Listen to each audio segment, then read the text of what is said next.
খেলায় মগ্ন শিশুকে হঠাৎ বাধা না দেওয়া, বেত নিয়ে দৌড়ে যেতেছে, শিশু দিছে এমন দৌড়, খাম্বার সাথে গিয়ে বাড়ি গেছে। হঠাৎ খেলায় মগ্ন শিশুরও যদি বাধা দেন, ওর মেধায় আঘাত হতে পারে। আপনি যদি ওরে 2-4টা বাড়ি দেওয়ার নিয়ত করে থাকেন, প্রথমে না, আস্তে বুঝায় শুনে আনেন, আনার পর এরপরে 2-4টা শাস্তি দিতে পারেন, কিন্তু প্রথমে না। খেলায় মগ্ন শিশুকে প্রথম হঠাৎ বাধা না দেওয়া। সহিহ মুসলিমের বর্ণনা 6272 নম্বর হাদিস। এই হাদিসে আসছে, আনাস রাদিয়াল্লাহু তাআলা আনহু বলেন, নবীজি আমার একটা কাজে পাঠাইছে, আমি বাইর হয়ে দেখি কি শিশুরা খেলতেছে, আমি ওদের সাথে খেলা শুরু করছি। নবীজি আমারে খুঁজতে বের হইছে, কোথায় গেল এটা?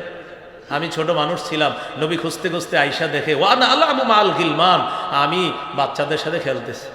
নবী আমারই কিচ্ছু না বইলা, বাধা না দিয়ে কি করলেন, সাল্লাম আলাইনা, আমরা যারা শিশু ছিলাম সবাইকে নবী একটা সালাম দিছে। সুবহানাল্লাহ।